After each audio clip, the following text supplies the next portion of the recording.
पाठ 3 Albert Einstein.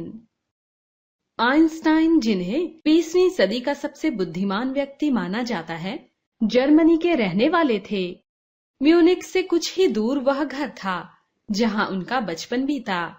हरे भरे वृक्षों और बगीचों से घिरा एल्बर्ट आइंस्टाइन का वह घर एक अनोखा घर था। उनकी मां को संगीत से इतना प्रेम था कि उनका घर हर समय संगीत की मधुर ध्वनियों से गूंजता रहता। एल्बर्ट के पिता साहित्य से प्रेम करते थे। 8-10 वर्ष का एल्बर्ट अपने पिता से जर्मनी के लगभग सभी महाकवियों की पुस्तकों की कथाएं सुन चुका था और उसे वे सभी याद भी थीं। एल्बर्ट के एक चाचा भी उनके साथ ही रहते थे। उनका नाम था जेकब। आइंस्टाइन अपने चाचा का बड़ा दुलारा था। दोनों दोस्तों की तरह बगीचे की हरियाली का आनंद लेते, दौड़ लगाते और हारते जीतते। पेड़ पौधों को देखते और विज्ञान पर चर्चा करते। एक बार एल्बर्ट ने स्कूल में एक नया शब्द सीखा, अलजबरा। घर आते ही उसने चाचा जेकब से पूछा, अलजबरा क्या होता है? अलजबरा गणित का आलसी रूप है। जब तुम्हें किसी चीज का पता नहीं होता तो एक्स बुलाते हो और फिर उस एक्स को ढूंढते फिरते हो।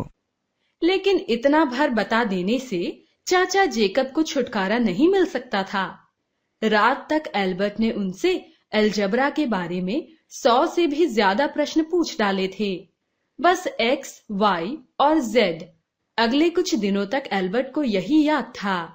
अलजबरा की कोई पुस्तक दिखी नहीं कि वह उसे हल करने में लग जाता। जब तक वह खत्म ना हो जाती, एल्बर्ट को चैन नहीं पड़ता था। स्कूल में एल्बर्ट से अध्यापक भी परेशान थे। उसके प्रश्नों का उत्तर देते देते पूरा समय निकल जाता। कई प्रश्नों को तो हल भी ना कर पाते। कई प्रश्नों को एल्बर्ट उनसे भी पहले हल कर लेता था। एल्बर्ट गणित में सबसे आगे था। उसके दोस्त ही नहीं, अध्यापक भी उसे गणित का दानव कहने लगे थे। लेकिन अन्य विषयों में वह कोरा ही था। जब चाचा जेकब ने समझाया कि सभी विषय महत्वपूर्ण होते हैं, तो वह अन्य विषयों में छूट गई पढ़ाई को पूरा करने में जुट गया। भौतिकी ऐसा विषय था जिसने एल्बर्ट को सबसे ज्यादा आकर्षित किया। वह भौतिकी में उलझ गया और अधिक जानने की इच्छा उसे चैन से बैठने नहीं देती थी।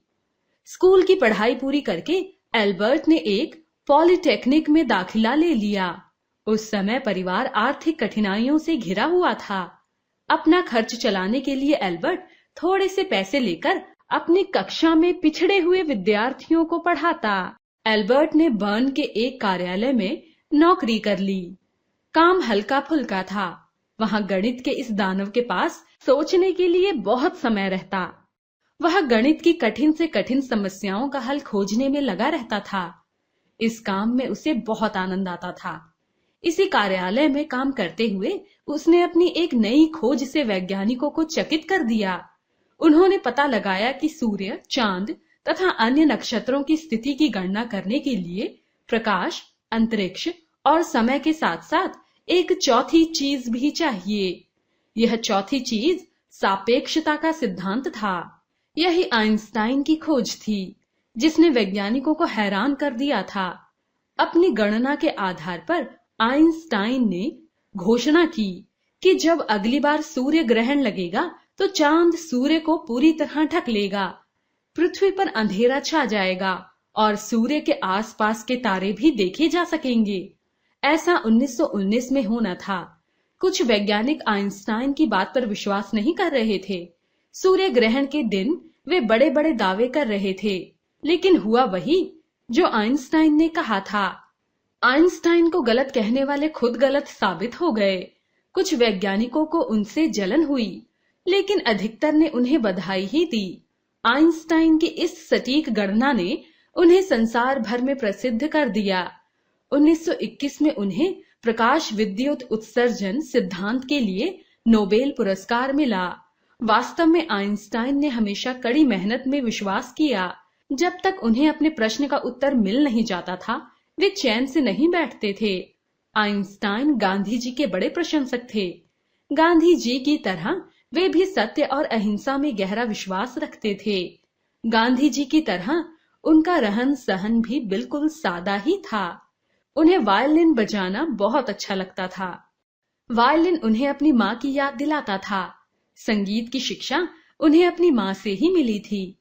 आइंस्टाइन मानते थे कि प्रकृति नियमों से बंधी है। प्रत्येक मानव एक दूसरे के लिए इस पृथ्वी पर आया है। मनुष्य को अपने लिए ही नहीं, दूसरों के लिए भी कुछ करना चाहिए।